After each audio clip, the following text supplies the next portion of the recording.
Bagaimana kalau kamu jatuh ke matahari? Dari jauh terlihat tenang, tapi sebenarnya matahari adalah ledakan nuklir raksasa yang tidak pernah berhenti. Suhunya mencapai sekitar 5.500 derajat Celcius di permukaan.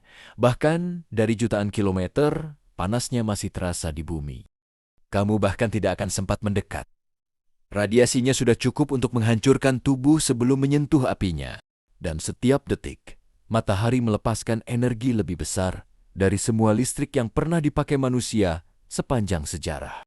Tanpa matahari, kita tidak bisa hidup. Tapi terlalu dekat, kita tidak bisa bertahan. Bagaimana kalau kamu jatuh ke matahari? Dari jauh terlihat tenang, tapi sebenarnya matahari adalah ledakan nuklir raksasa yang tidak pernah berhenti. Suhunya mencapai sekitar 5.500 derajat Celcius di permukaan. Bahkan dari jutaan kilometer, panasnya masih terasa di bumi. Kamu bahkan tidak akan sempat mendekat. Radiasinya sudah cukup untuk menghancurkan tubuh sebelum menyentuh apinya. Dan setiap detik, matahari melepaskan energi lebih besar dari semua listrik yang pernah dipakai manusia sepanjang sejarah. Tanpa matahari, kita tidak bisa hidup. Tapi terlalu dekat, kita tidak bisa bertahan. Bagaimana kalau kamu jatuh ke matahari? Dari jauh terlihat tenang, tapi sebenarnya matahari adalah ledakan nuklir raksasa yang tidak pernah berhenti.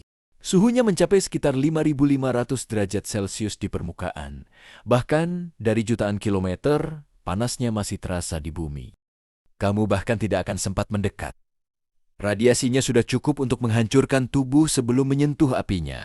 Dan setiap detik, matahari melepaskan energi lebih besar dari semua listrik yang pernah dipakai manusia sepanjang sejarah. Tanpa matahari, kita tidak bisa hidup. Tapi terlalu dekat, kita tidak bisa bertahan.